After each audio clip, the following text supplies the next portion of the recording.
The point, I think, about folklore and about folk belief is that it had a use in the past.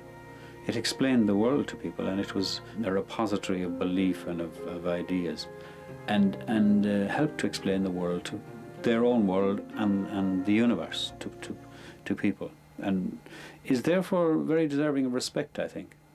It only becomes a bit ridiculous to our minds when it becomes disconnected from its original meanings.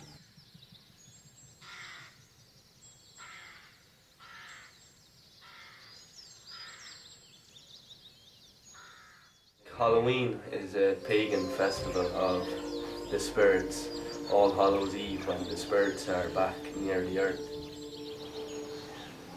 Samhain was the opening of the gate between this world and the next, essentially. It became then All Saints and All Souls Night, and eventually Halloween. It's an old Celtic festival, always has been. That's when the ghosts were free to come out and sort of give us all a hard time. And that's when we were free to go and look at them. Since nobody has ever distinguished in Irish folklore between the fairies and ghosts, they always run into each other. There's no clear dividing line. The ghosts are kind of more or less people died long ago, bad people and good people died long ago. Well, mostly bad, I suppose, like, you know. I'm fully convinced that the souls in purgatory can come back and look for help. And there's always say that there's here things going on in Mahoney's of Glenafooka. Glenafooka, when the English put Glen on it. Glenafooka. Glen of the Ghosts.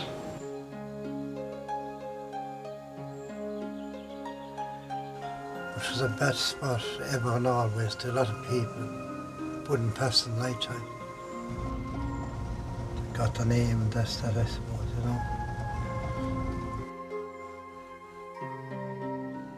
Most the ghost stories made people afraid of the small people. They were probably never in it. Maybe they were. We don't know. We don't know. The fairies are a different people, whatever you could call them, but they're not human, whereas ghosts are, or were. They believed in fairies. That poor woman up in Ballywedley, they thought that, and actually what was wrong with the woman, she was pining away in bed. She had tuberculosis, I'm really certain. She was pining away, and what they thought, that the fairies took her to the fairy force and substituted another woman. So I was telling you last night, they was taken out of the bed, the poor priest, kind of a ritual, hold her over the fire. Are you a witch or are you a fairy? Are you the wife of Michael Cleary? They reckoned that Mrs. Cleary, Bridget, had been taken and a changing left in her place. And there's lots of different theories, and a lot of it, some people would say that it's a sickness she had. It wasn't recognised at the time, and that's why she at one stage she said her face went purple. And then they thought the fairies would have to take her. You see, they thought the fairies were working. The tradition was that the fairies would take away the real person and they'd give you back one of their own, disguised as your relative or your wife or husband, or whatever it was. Again, you ask any of the authorities and the fairies and they'll tell you that the fairies' blood is not red. And that begs another question. You say, why? And the story it leads to is, there's the reason why fairies abduct human beings. Because their blood is not red. They can never get into heaven again.